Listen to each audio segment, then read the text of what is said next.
Thank you for taking the time to listen to the podcast.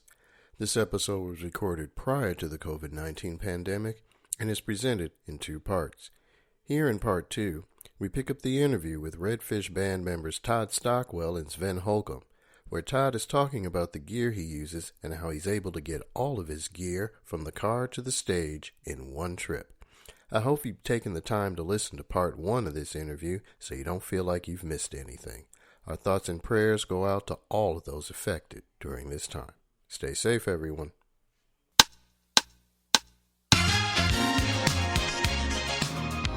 Welcome to Music Outlook LA, the podcast which highlights the independent artists, whether they're a musician, vocalist, actor, actress, live audio or in-studio engineer, or a videographer, photographer. I'm your host, Will Kimsey. Each episode, we'll look at the gigs of the independent artists, from the venues we play to how we set up and break down, the gear we use and why we use it, and the info we hope you'll find useful as we all make our way in the entertainment industry. Music Outlook LA is brought to you by Kim Z Entertainment LLC. Go to kim-zentertainment.com to find out what they're doing for the independent artists. Kim Z Entertainment LLC. Independent entertainment done independently.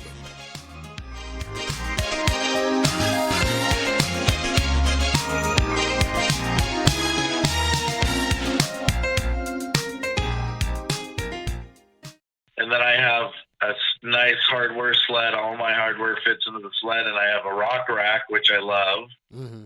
And it folds up, and I can actually walk into the club with my entire kit in tow, double-fisted. So... And I've worked really hard to make sure I can do that. You really have, because I don't know too many drummers that can bring all of their gear in on one trip.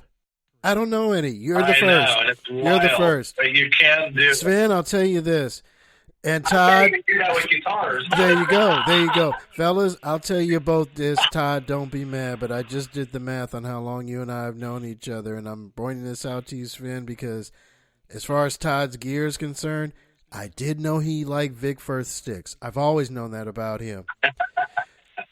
I mean, Tod and I go back, God, we were 13. We were 13. Well, for the record, I'm the same age as you guys, so I'm of the same generation. Oh, yeah. Ben and I are really close in age. Within a year, so yeah. So we're all the same age. That much I figured, but I'm just like, that's how long I've known that guy. Wow, our teenage years, and that's the thing about where we all went to school and everything. And Tod, you were talking about where you grew up and everything. I mean, I came up in the View Park, Baldwin Hills area, so we had that. I had that connection there. I mean, I had Norm Nixon and Debbie Allen as neighbors. Michael Cooper down the street. Tina Turner had lived up in the neighborhood. Ray Charles sold his house from over there. I lived up the street from his road manager, hung out with them all the time. So it's like we've all had those experiences, and I am so glad that I had them. Lucky to have all those connections. And my mother worked for Charlton Heston at Christmas time for his wife every Christmas, so it was like I got to hang out with some of the legends. And like I said, you had to be a triple threat. You had to be talented back in the day. You had to do more than just the one thing, So I hope all of this just kind of crashes right together nicely. So Sven, what kind of guitars are you liking? Are you a D'Addario guitar string guy or Ibanez, Fender? I do primarily actually do use D'Addario. I like the elixirs as well, but I think just for my down and dirty, changing my strings for every gig, the D'Addarios are what I use. And I have become accustomed to 11s, pretty thick strings. My current rig right now, believe it or not, are a couple of Telecasters with Texas Specials in it, going through a little Good Cell amp, but I like Vibrolux, Fender Vibrolux as well. I've got a few Marshalls and stuff, which I used to play back in the day. That's my main rig now, but then I'll bust out, a Strat, because I love the 2 and 4 position, out of phase, funky thing, Nile Rodgers kind of thing. And then I also have for, more like Santana kind of stuff, or, high sustain. I've got a SG, a 62 reissue with a beautiful neck, and it's all beat up and it's got a vibe and got a tone. And then, I've got a couple Les Pauls, a P90 one and a humbucker one that I'll bust out, especially the P90. It's a gold top, which has a really cool retro kind of vibe. I do find, for the longest time, a Strat with a humbucker in the bridge was my, desert island guitar with a coil tap on the humbucker, because you could pretty much get all the sounds.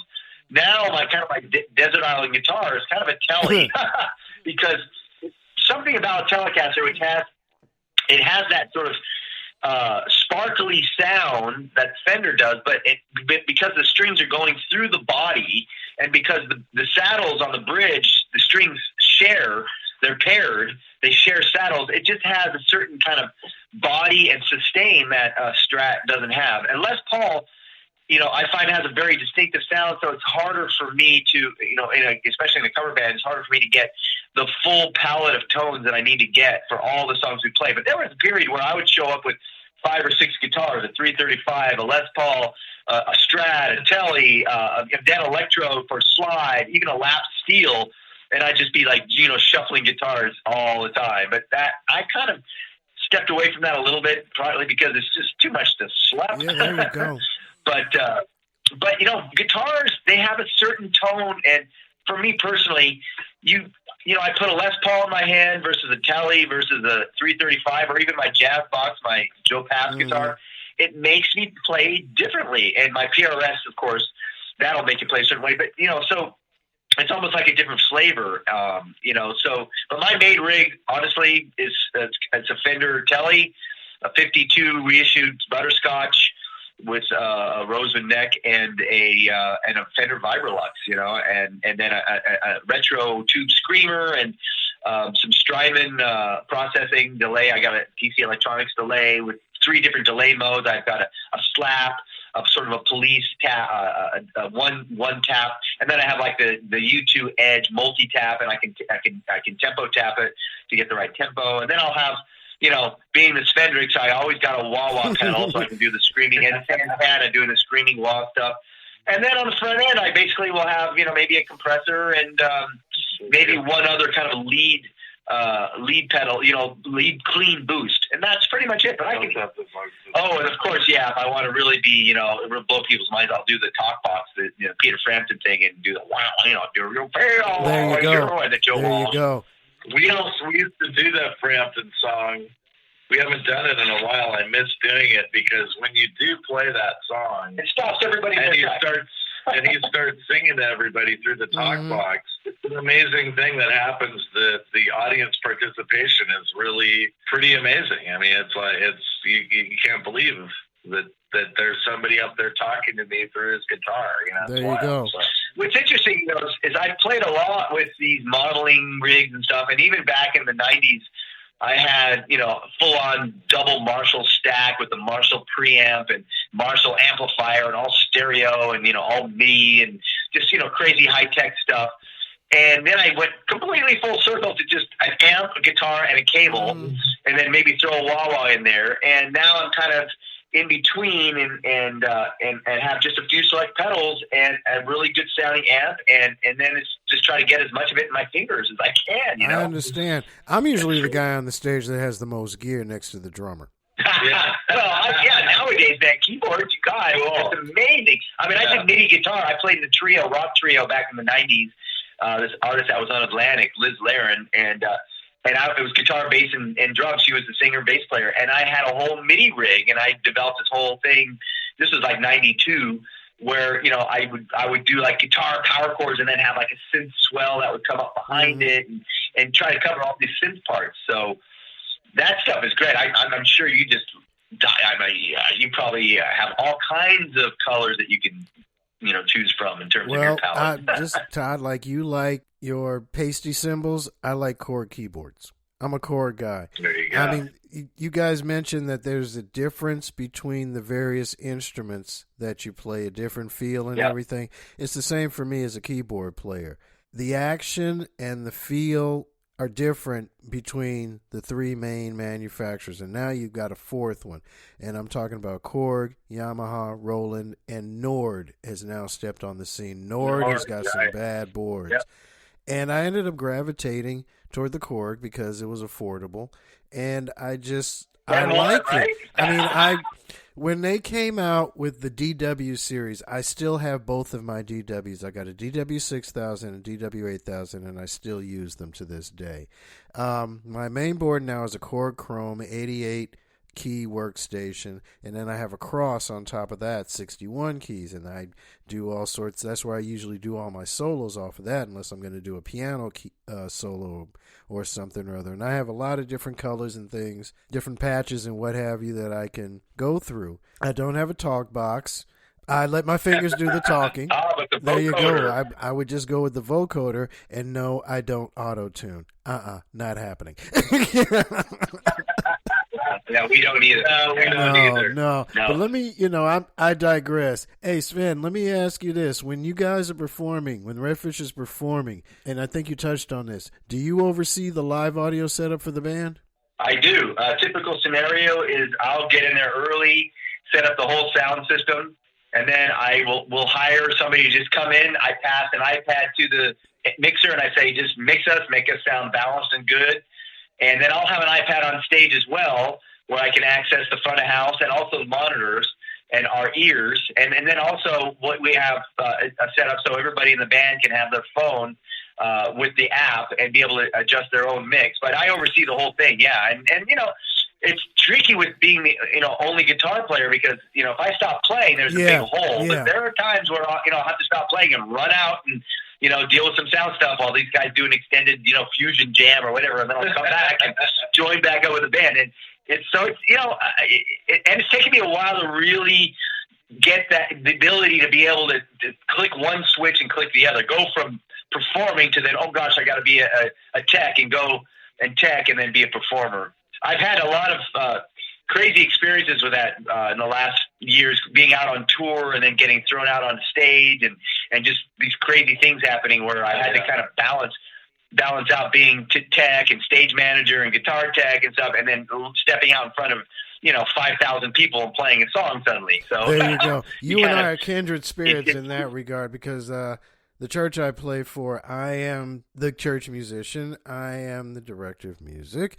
I run the audio. I take care of the video. I make sure they have an internet presence.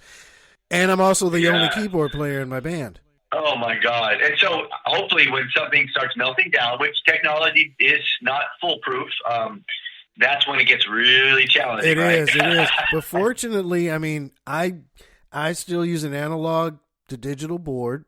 I just run everything into the laptop and then record live to 2-track and let that be that. So I've got the mixer, and it's the same setup. It took me forever. It's like, okay, how am I going to do it? I was like, put the mixer next to the keyboard. There you go. Right. Okay. Bass, my bass player, Mark Cordetti, he will cover the bass, and everybody else's jam. So the setup for us is bass, sax, drums, me on keys, and we have a vocalist. That's it.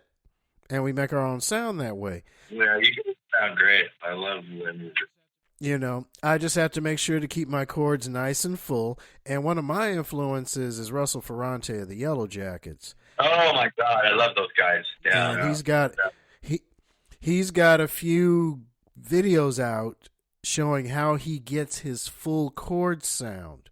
So I try to implore some of those techniques without sounding like him, but having the fullness so that, like you said, Sven, that hole isn't there. Because I know you guys have a keyboard player, and I think in one of the pictures, is he on a Hammond B3? No, well, that was back in the day. We did have a keyboardist back in 2010, 10, who actually had B3 and a Leslie, and oh man, was that a pain! But it sounded so great. It was a lot. He was a purist, and it was a hard one to slap around. But yeah, we did have that at one point. Yes. Okay, I'm looking at the picture now. I just thought that by the way he was sitting, I thought there was a Hammond. I was doing it from memory, so my bad. Yep. But Hammond now has shrunk the B3. Oh, yeah, they shrunk the B3 to make it more manageable. That's cool. About time. Everybody was wondering. So they have a single B3. I don't know what the model numbers are, but they have B3 that are manageable, and it comes in a keyboard. and you can just plug it up to an amp, and it's got the built-in electronic Leslie and the whole 9 yards. Or you can stack them, and they also have pedals, but it's a lot more of a manageable size. So I think I'm going to jump into this next one. I'm going to skip a number of stuff because I sent you guys a list of questions, but I'm going to just skip to some stuff because, I mean, we're just having such a good time here. I, again, want to thank you guys, and I will probably thank you profusely throughout this episode here. So, you know, hey, for both of you. Thank you for having us. Oh, man, I'm having a blast, and I trust everybody is going to get something out of this. So for both of you guys, do either of you, does the band, what have you, any special techniques or whatever you want to call it that are employed when you guys are performing or recording? Well, specialty, like in technically speaking? Floor is yours. Whatever. Yeah, technically, organically, acoustically. It just popped into my head when I was thinking of the questions. And like, you know how some baseball players have isms that they do before they get up on the stage? Yeah, I hear you. I have a couple. Yeah, you go ahead, Todd. You start. I have a family heirloom. It's a golden, like a letter sealer, the old school wax letter sealer that I have to play at every gig. I've actually driven 3/4 of the way to gigs, even out of town, and turned back to go get this one piece of jewelry that I'm not mad at you. I'm not mad at you. It's weird. I don't know what it is. It's like this thing. I got it from my father, and it's kind of a piece of. My father used to go to all my gigs, and I feel like he's always with me anyways. And he would be the one at my gig after the gig, partying backstage or in the alley or wherever it was with all the musicians, having a great time. I remember your dad. You know, I remember your dad. Your dad and my dad, I think they talked once or twice. Because, Todd, remember, the cast parties, okay? Yeah. We had great parties. My dad was doing the same thing, showing up to all the gigs and everything. Last guy there, first guy in, last guy out. I get it. Yeah. Oh, the other thing I do that's a tech thing is I put our song list in a program on my phone called Tempo. Mm-hmm. And I have all the BPMs for all the songs. And I pretty much run them out of my brain. But if I feel like I'm too fast or too slow or can't find the BPM per se, I have these little lit up dots that play on the app. It's called Tempo. Right. I turn it off completely so it makes no noise, and I mount it on the on my kick drum, so you can't see it. The audience can't see it. Then I also have the other little, like Sven was mentioning, an iPhone with my own personal mix of the band in my in-ears. Okay. And then what else do I do? I'm trying to think if there's any other. I used to wear 5 rings on my right hand in honor of Ringo from the Beatles. Because I know you told me that the last time you and I got together, you always have, and I alluded to it, the vest. Yes. I always have to wear the vest. I have 2 or 3 different vests with like happy face pins. And I have my drum corps band badge on one of those vests too. And I love it. I have a button of like Ringo or Stuart Copeland, or those are my huge major. John Bonham, Ringo Starr, and Stuart Copeland, and Neil Peart are my biggest influence. Big ups to Neil. Big ups to Neil before we go on. Big ups to Neil. We just lost him not too long ago. Oh yeah, big ups to Neil. The way in which he put different elements and fills and everything together was like nobody else. I mean, it was like a almost like a composer, like a Beethoven or a Bach or something, but on drums, which is just those were 3 of the baddest cats to ever get together. Well, I have to admit, he was the first drummer that I air drummed to one of my first albums, we were talking about LPs, was 2112. Oh, that's my favorite. That is my album right there. Yeah. I would go nuts on Rush that. I mean, 2112. That was my first introduction to the band, was 2112. Yeah. That was, so they were a huge influence, and I'll never forget when I saw them live the first time. I saw them quite a few times. I remember distinctly, and this was I was in Portland, Oregon, and I was at the Portland Coliseum, and I got pretty good seats, and I distinctly remember closing my eyes at one point listening, and it sounded just like the record, and I was just completely floored. I mean, I was like, it was almost like an out-of-body experience. I was like, how is this so good? Mm-hmm. But to dovetail back to your thing about how to prepare, there's certain things that I do leading up to a gig that I really try to do. First thing is even if I just have 15 minutes, before I get in my car and drive, after I've loaded up and stuff, I try to sit down, grab my guitar, and just look at the set list and just go check, check, check, and just kind of review in my mind really quickly. Okay, what I can remember about that one, and this one, and all those things that I've been working on and fine tuning, and just in my mind I review. And then when I'm driving to the gig, like I said, I have these different vocal warm-up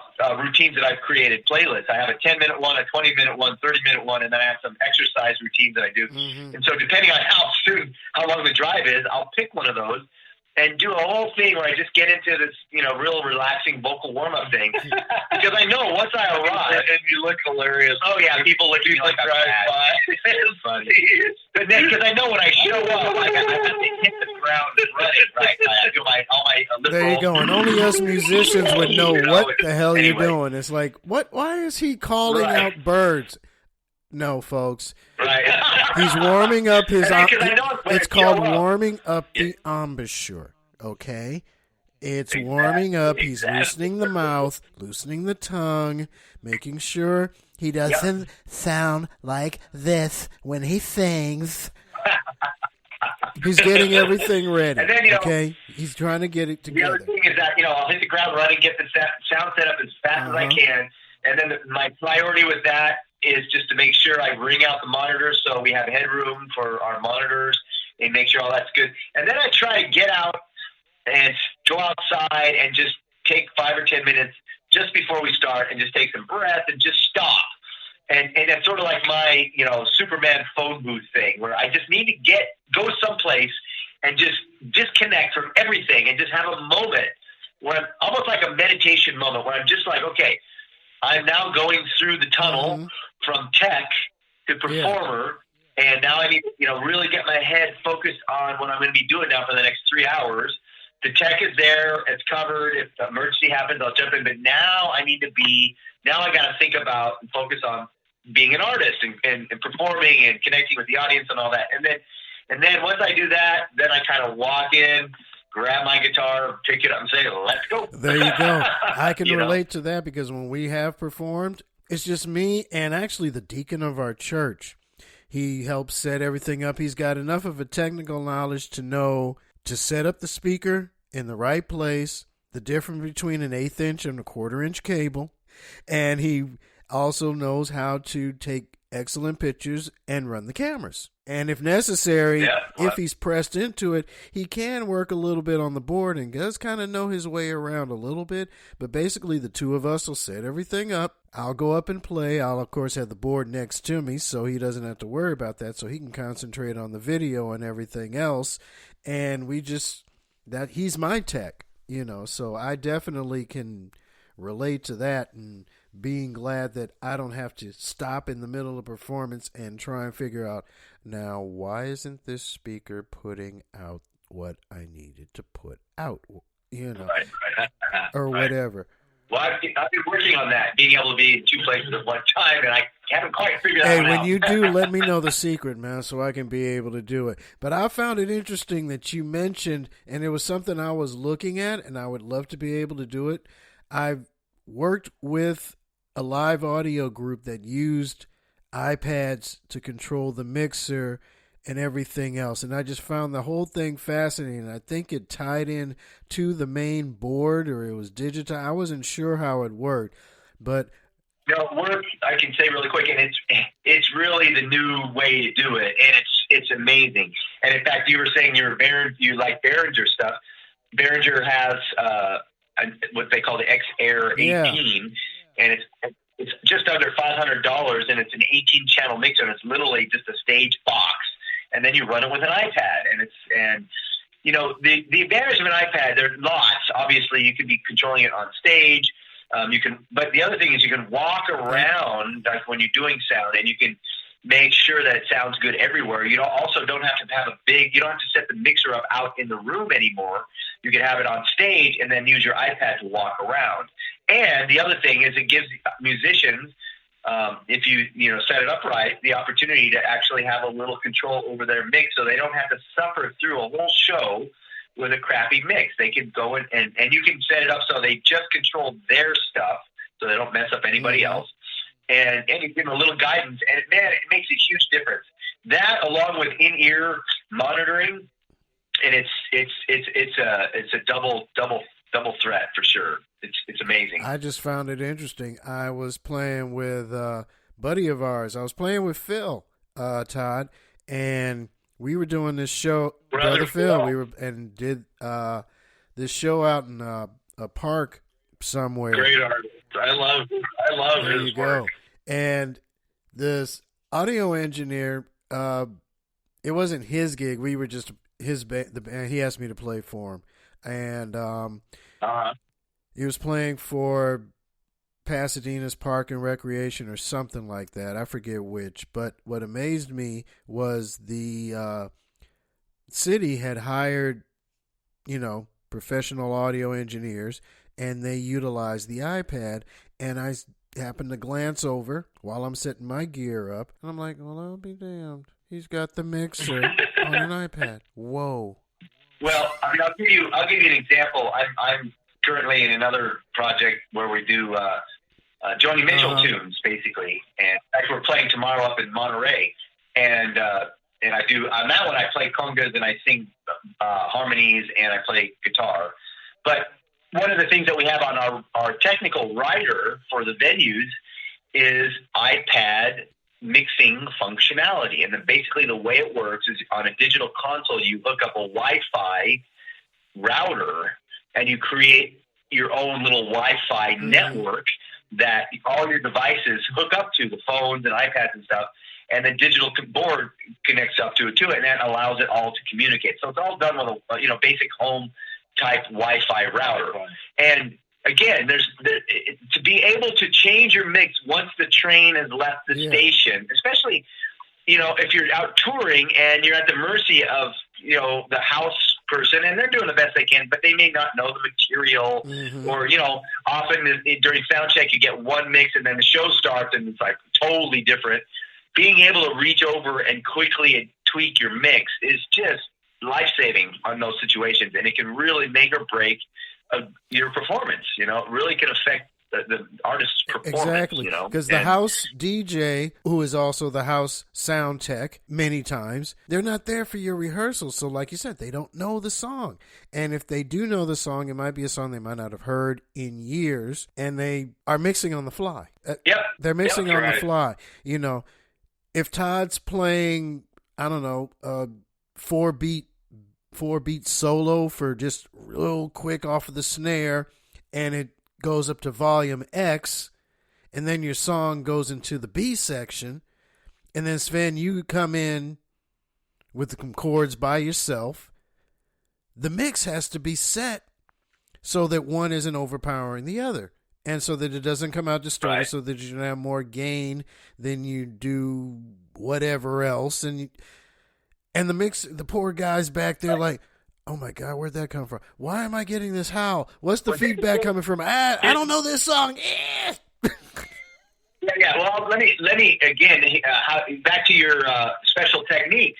One thing that we really try to do is make sure that we all are able to control our own dynamics and our own volume, so that if we set up a passive static mix where nobody's mixing, we're still going to be able to, turn up for solos and turn down when we're doing rhythm parts and blend vocally by backing up the mic. And so one of the techniques is to make sure that, you know, our keyboard is controlling the volume, and I have pedals set in a way where when I go to solo, I hit my boost pedal. When I'm done, I turn it off and I'm back to my rhythm volume. Yeah. And that makes it much easier for the sound person to mix, because then they just have to really focus mostly on the vocals and just make sure the vocals are on top over everything else, because that's typically what happens in a, you know, at this stage, is that the vocals get buried, especially if the energy gets high and the loud and volume starts increasing, you know? Mm-hmm. Exactly. So what was it like working with Santana? Well, let me say, Santana was, I noticed you got Santana and Robbie. Robbie, it was a little bit of playing, but those were both more audio stuff, the artists. So it was amazing. I did two projects with Santana. I did a series of stuff, interviews and stuff with him for United Airlines back in the 90s. And then I worked on this Architects of the New Dawn project that he was doing in 2006-07, where I went and up to Northern Cal, and we did several interviews and hung out with him and captured all this amazing stuff as part of a documentary thing. And Robbie, similarly, I worked on a big documentary on him, went out and recorded a bunch of live shows and filmed him and recorded the audio. I was the audio guy, and then also hung out with him at his house during rehearsals and stuff, and with his daughter Anushka, who's amazing. And so that was more audio.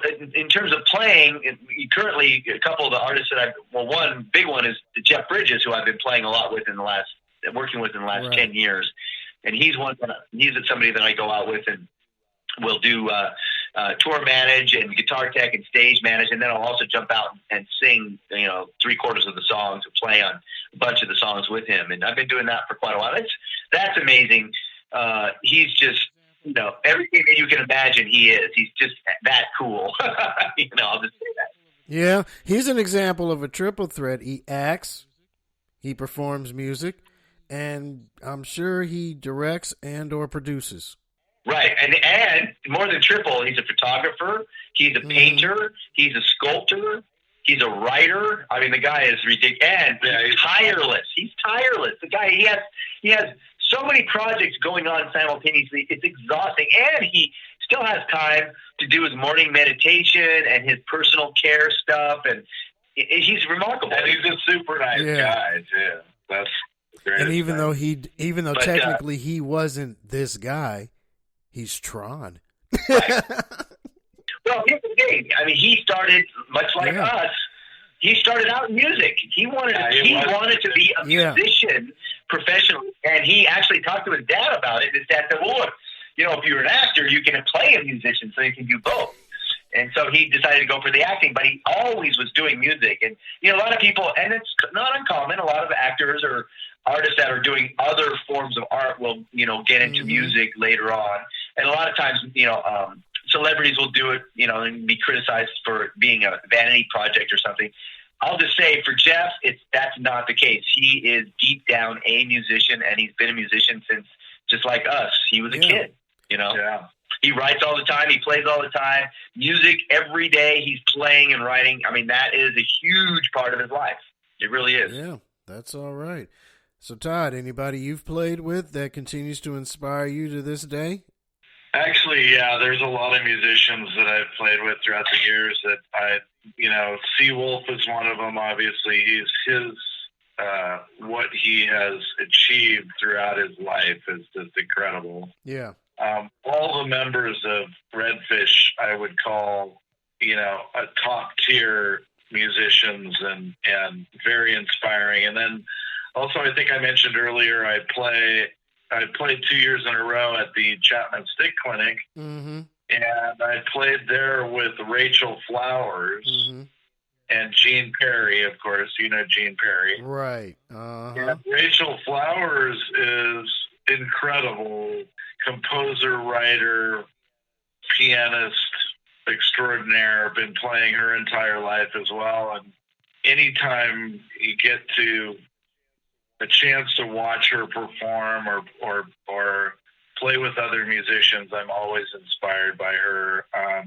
She recently put out a bunch of recordings last year, just playing various Frank Zappa songs, and she put them out on SoundCloud, and Dweezil Zappa heard them. Okay. And loved them so much that he invited her to go play with his band. And I think and it was a dream of hers to go play with Dweezil. And so she finally got to go play live on stage with Dweezil last year. She's definitely an inspiration. Let's see who I've worked with. Gosh, I work with the guy I've been with for almost 10 or 11 years, who is a prolific songwriter in Ventura, but it's art punk music, so it's totally different stuff. Right. But he writes and writes and writes, and we create videos for every single song that we record. We're on our 4th album now, and we're creating videos for each song right now. And we're completely unknown, but we have this huge library of music that we've created over the years because he just writes and writes and writes. And anybody who just writes constantly is an inspiration to me, because I know how I've tried to write music, and I know how hard it is to write and to write good stuff. And it's just, that's very inspirational as well, I'd have to say. Exactly. And his name is Ryan Thompson. And the name of the band is September Begins. I found you guys on CD, baby. Oh, there and you Tarek go. play, and I saw Tarek play with you guys. Oh yeah, Tarek is a whole kind of an industry amongst himself. You know, list of all the various people that have played with Tarek Akkad is kind of wild. You know, I just recently met him. Did you? Oh my God! Oh wow. I did sound for one of his gigs. Wonderful guy. Ladies and gentlemen, Tarek is a good friend of me, and Todd and I'm going to use standard English. And you know, we were blessed to know some incredible people who have become incredible career-minded people over the years. Some of them have done the show, and I'm working on everybody to try and just get my friends to come up here and talk about what they do. And Tarek is no exception. He's a bad guitar player. He's got chops. He's got songwriting skills. I can't say any more than that. And I'll put all of this in the show notes where you can hear the September. What is it? September Returns? Is it you said? September Begins. Returns. See, there you go. I need a brain boost here. 3 brain cells are slowing down here. That's all right. You know. I understand. There you go. So I'm going to wind this down. There were a lot of other things I wanted to get into with you guys, but I mean, this has just been a blast and a half. How much time you got? Well, we don't want to go over. We tend to talk a lot, both of us, both Sven and That's all right. So. You can't have a show with somebody who just sits there. That's right. And you start hearing crickets. Okay. You know, it's like, do I have to pull your teeth out to get you to make any kind of noise other than a scream? I mean, what's really going on? But I'm going to wrap this up with this last and final question. And I ask this of all my guests. What's in your car? In other words, what do you listen to when you're out and about, stuck in traffic somewhere, what have you? What's going on with that? What's in your car? You're driving more than me, so you start. Lately, I've been actually listening to just all sorts of potpourri of stuff, but I would have to say that a solid stream of Snarky Puppy has been happening for a couple years now. All right. And, you know, for me, like I said, I like to discover new stuff these days. I mean, there's things that I listen to that are classics for me. Snarky Puppy's a big one. Knee Body, I think it is. That's right. They're like Snarky Puppy, also amazing. But when I you know, dial up something, I'll put on, when I'm feeling nostalgic, I'll put on a playlist that I might have of old, like, you know, hippie rock or whatever. Or if I'm feeling like I want to really get heady, I'll throw on some Miles Davis or some, you know, some fusion stuff like Scofield or, you know, that kind of stuff. it really depends on, how my day's going and what my mood is, because, like we talked about a little bit, it used to be where you had like your top 10 CDs in the car, cycle them through. Now you just, fire up your phone, go to Spotify or iTunes or whatever, and pick the playlist you're feeling and then hit play, and so I often do that. I have a whole bunch of different playlists that are different moods.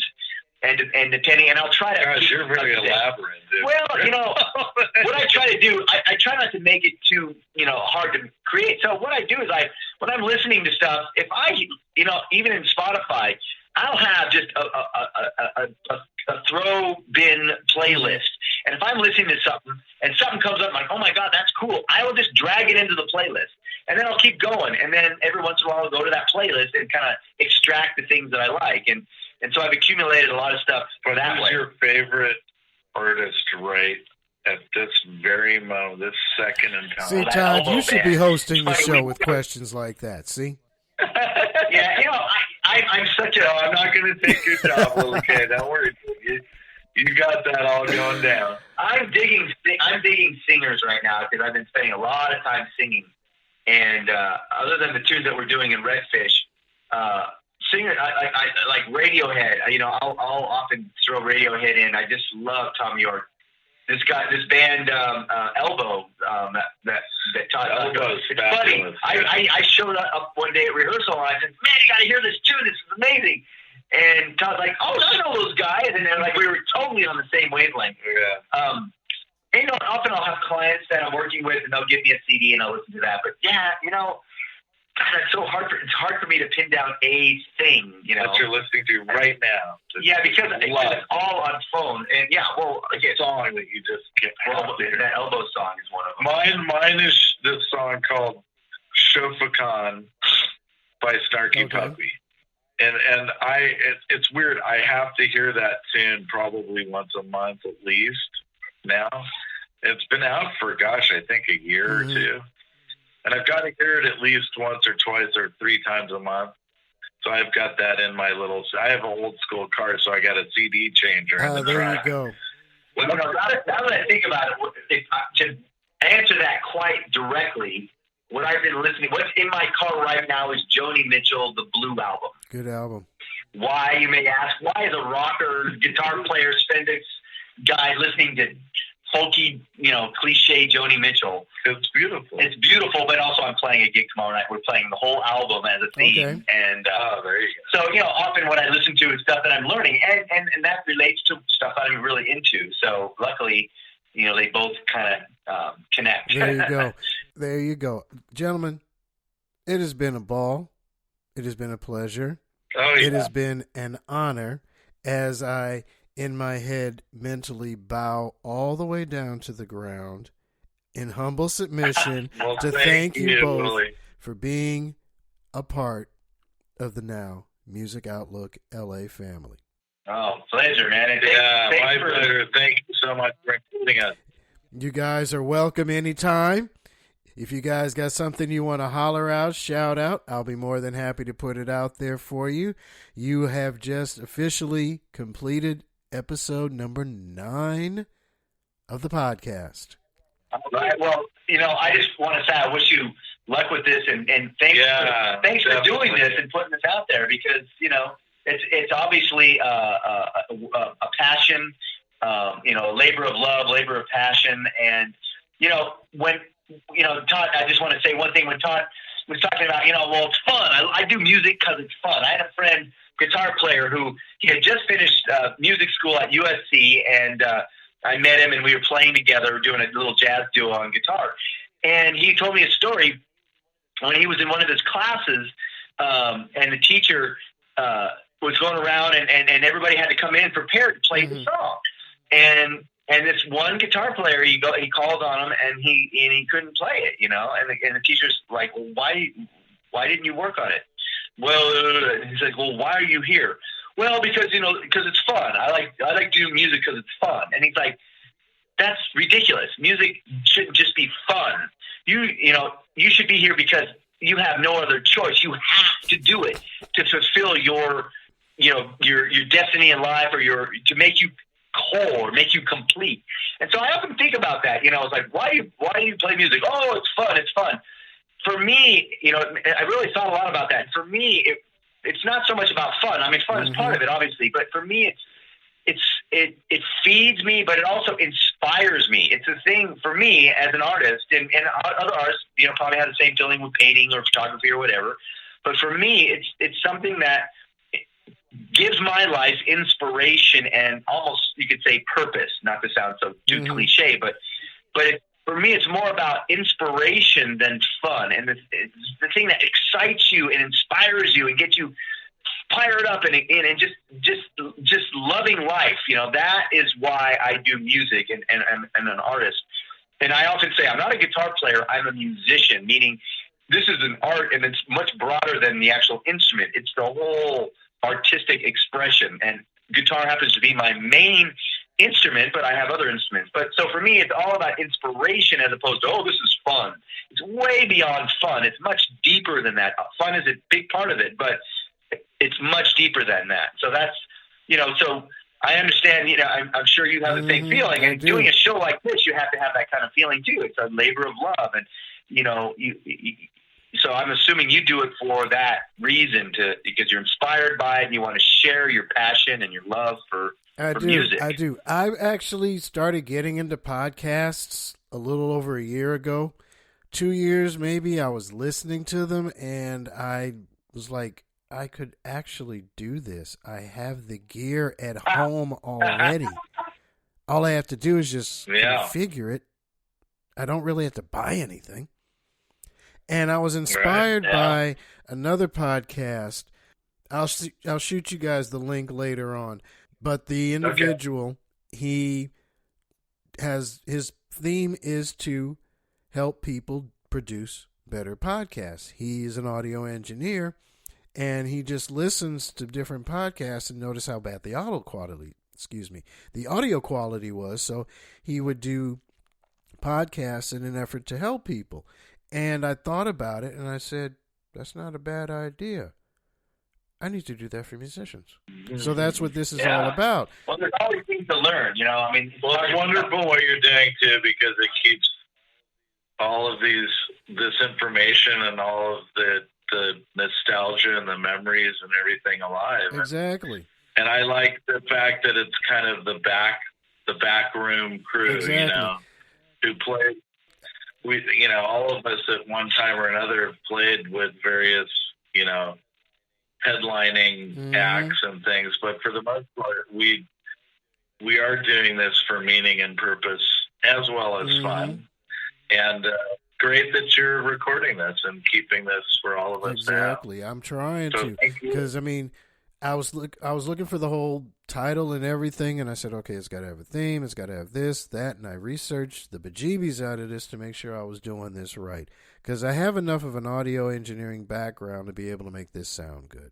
That's not a problem. Yeah. I know I'm intelligent enough, and I do speak well. That's not a problem.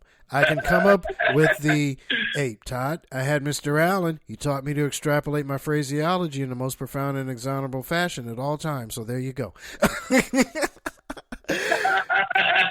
Wow, you sound pretty smart. There you go. And, I'm thinking, and I'm like, okay, I got all the elements, and I researched it, and I wanted to come up with a catchy title that everybody could gravitate to. Obviously music, and I wanted to, reach out and help people in some small way, and I didn't want to just help the young people. I wanted to help the independent artist who believes in doing it him or herself, because the record industry's changed. It's not the record industry we grew up with. Technology has advanced such a way that we can do it ourselves. I mean, come on. I'm recording you into my laptop through a cable. What does that tell you? So I came up with the title of Music Outlook LA because, and I told this to Gene and Nemo, way at the top of the old Clipper ships, there was the crow's nest. They also called it an outlook. Right. And that guy's job was to look out for the reef so the ship wouldn't crash into it. There you go. Music Outlook There you go. LA. Gigs, gear, and info. I Got talk about the gigs of the independent artists, the gear we use and why we use it, and info that everybody can find useful as we all make our way through the entertainment industry. There you have it. We're all going to get there somewhere. We're going to make whatever level of success we're going to make. Why not reach back? Because at some point, we're going to leave a legacy because we will go on. You know. So That's right. Somebody's got to take our place. That's right. Take it right. Yeah, pay it forward. There you go. And 4 other simple words. Music is my life. It's just that simple. Yeah. I do it because I love it. I know how to do it. I know what to do with it. I can read the stuff. I can write chord changes. I can compose, arrange, produce. I play several instruments. I love it. You're a lucky man, my friend. You're a lucky man. I can't picture myself doing anything else. And I've discovered I actually have a decent radio voice. You do. You sound great, actually. I'm trying. So let me hear your radio voice, because, you know, when I was in college, I was a radio DJ as well. And I used to play smooth jazz, and then I'd play some hippie stuff in the morning and, you know, check in on the weather and all that good stuff. This is Will Kimsey, a.k.a. WK Music, and here we are about to play some new jams for you. Some yellow jacket for you. Off of the album Samurai Samba, we have Homecoming. Yeah. I played those Yellow Jackets, that album, the Yellow album. I played the crap out of it. Well, I tell you, when I'm in a bad mood, I pull out Samurai Samba. Yeah. And I listen to this one track, Deep Beat. I'm just like, okay. Right, and that just picks me up right there. And I was listening to the whole album one day before my father passed, and he heard a song called Daddy's Gonna Miss You. And he's like, who are these guys? I said, oh, this band these cats turned me on to in college called the Yellow Jackets. I love that song, and I would just play that song for him at least once a week in the car or wherever. And it's like, now when I hear it, it took me years to not tear up hearing that song because the title just says it all. Daddy's Gonna Miss You. Yep. Yeah. Like power of music right there, you know. Music is meant to inspire. It's an emotional release. Music is meant, not just music, but all the art forms, the acting, the singing, and everything else. It's meant to evoke an emotional response out of you, the listener. Whether we make you happy or sad, angry, or whatever. If we've done that, we have done the job we love doing. We love creating the content. Redfish loves going out there and being Santa Barbara's ultimate dance, party, rock band. They love it. I mean, come on. Amen. That's what it's all about. That's what it's all about. I'm going to have to get you guys on the show again so that we can keep up on this conversation. And so, Todd, we can get into the building of a recording studio, because I know you have expertise in that area. I have some, not as much as I'd like. Actually, Sven's probably equally, but with different ways. Different ways. Yeah. Both have different.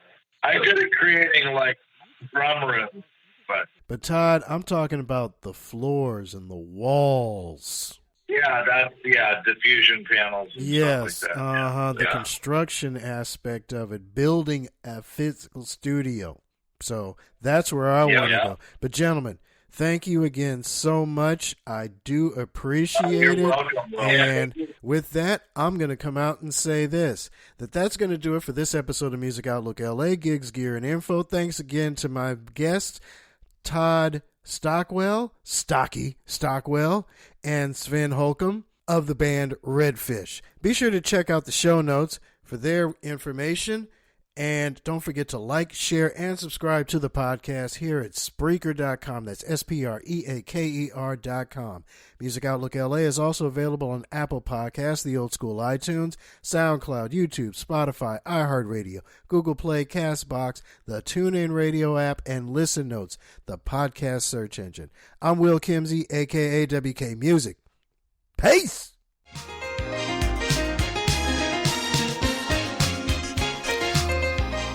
This podcast is both brought to you and produced by Kim Z Entertainment LLC. Music Outlook LA is a copyrighted broadcast of Kim Z Entertainment LLC. The views and opinions expressed on this show are not necessarily those of Will Kimsey or Kim Z Entertainment LLC. Any rebroadcast, reproduction, or any other use of this product without the express written consent of Kim Z Entertainment LLC is strictly prohibited.